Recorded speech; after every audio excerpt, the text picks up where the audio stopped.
anymore. The election will have taken place. And life is still going to keep moving on, isn't it? So I want to say that after all of this is over, and whether we know the results right away or we have to wait a little bit, right? After all of this is over, I want to say that as followers of Jesus, we have potential. We have potential as followers of Jesus to help our world and to help our societies and to influence our world. But there is a caveat to that. We only have that potential if we do what we talked about last week, right? If we keep our cool and we put people first and politics second. Because right now, everyone is giving all of their attention and energy to politics, and they're hoping that we can find a cure for what ails our society. Jesus knew about this. Somebody came up to Jesus at one point and said, "Hey, Jesus, what do I do with this money that I have here in my hand? It's got Caesar's head on it. What am I supposed to do with this money?" And Jesus said these words, "Give to Caesar what belongs to..." Okay, we could do that. We are Americans. We have a right and a privilege and a responsibility to get out there and to vote. And I encourage every one of you to do that. But then Jesus goes on to say these words, "And give to God what is God's." Oh, I'm sorry. "And give to God what belongs to God." That was easier, right? Yeah. See, here's where I ultimately think we sometimes get in trouble as followers of Jesus. And I say this because I get in trouble right here. I think all of my energy and all of my time and all of my efforts have to be used up till November 3rd. But that's not what Jesus says. He goes, yeah, you got to give that to Caesar. But give to God what is God. And what we need to give to God after all of this is over, as a matter of fact, what we need to give to God right now even is our trust. Because it is in God we trust.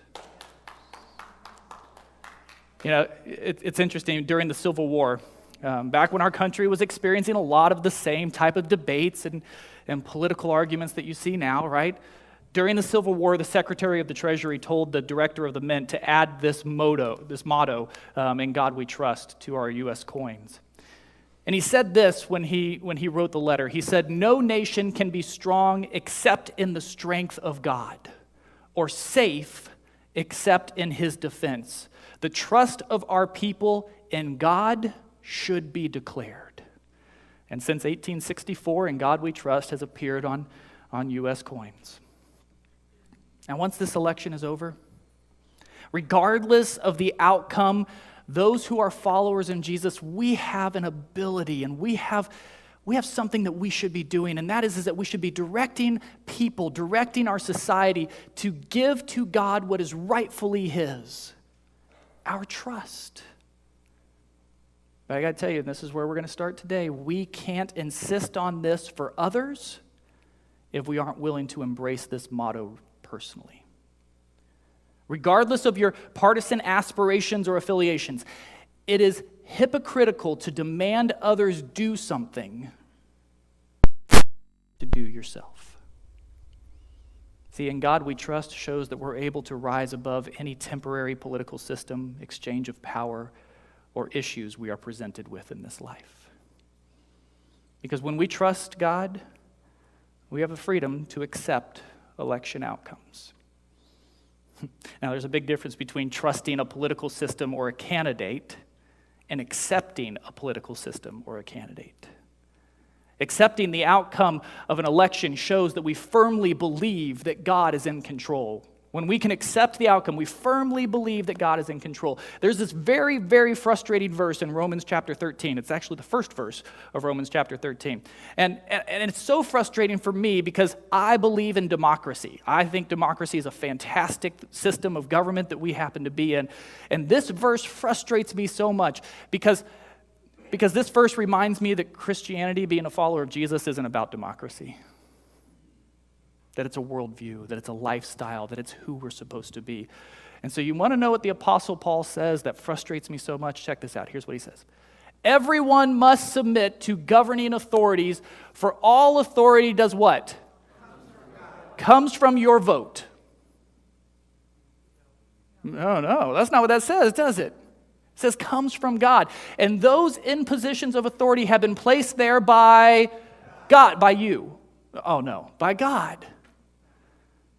Now, I don't know what bothers me the most when it comes to this verse. Does it bother me the most that God gives the winner of the election authority? Or does it bother me the most that our elected officials are there by God's command? I mean, I'm just being honest with you. Yet as I look more into this verse, I realize some things. When the Apostle Paul, when he wrote these words that you see there on the screen, Rome was under the control of an emperor who loathed followers of Jesus. Absolutely despised them. As a matter of fact, Pontius Pilate, just moments before the Apostle Paul wrote this verse, Pontius Pilate ordered the crucifixion of Jesus. And in less than 7 years after the Apostle Paul wrote this verse, Jesus' followers would be blamed for the great fire of Rome, and they would be executed just because they were Christians. You see, followers of Jesus were considered the lowest form of human being because they were the outcast of a Jewish religion who the Romans also despised.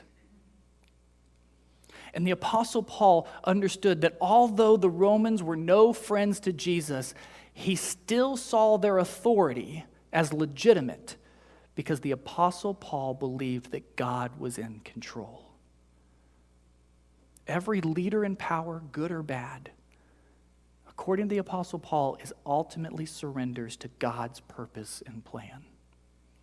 So maybe it's what bothers me the most is that I don't know the entirety of God's plan, and I'm having some trouble trusting him. Maybe that's what it is. And God we trust, and yet what bothers me the most is that I'm having trouble with that. Because when we talk about an election being rigged or how elected officials are not my president, we're not telling the world that we believe that God is in control. Because without explicitly saying it, we're announcing that our trust is in those